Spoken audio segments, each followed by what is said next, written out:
Assalomu alaykum. Sizlar yaxshi ko'rgan bir kunlik blog. Xullas ertalab uyg'ondim. Uyg'onishim bilan darrov yuz qo'limni, betlarimni yuvib oldim. Aytmoqchi, uylarni ham tozalab shipirib qo'yganman. Ya'ni hovlilarni hamma yo'qni shipirib bo'lganman. Keyin esa bet qo'limni yuvdim. Yuvib bo'lganimdan keyin esa bomdod namozini o'qish tomon yo'l oldim. Bomdodni o'qib bo'lganimdan keyin esa ertalabki choyni ichib oldim. Ertalab choy ichayotgan paytim esa mushugiman bir nimalarni paylayotgan ekan. Keyin esa ichib bo'lganimdan so'ng esa bitta dush qabul qilib oldim. Xullas, bu mani dushim deydi.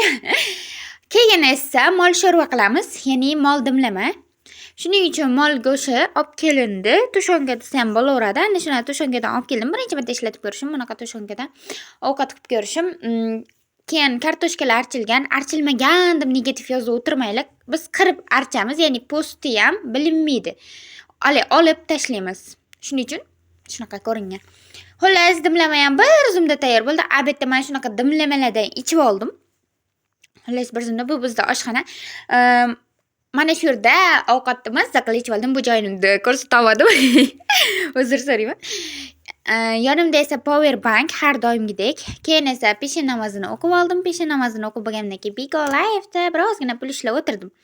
Xullas, Bikolayevda pul ishlab bo'lganimdan so'ng esa asr namozini o'qidim. Asr namozini o'qib bo'lganimdan so'ng ovqat qilmoqchi edik. O'shanga dadam o'tlarni yoqib turishgan edi, lekin unchalik ko'p o'tinimiz yaramaganligi uchun ovqat qila olmadik. Keyin esa shom namozini o'qidik.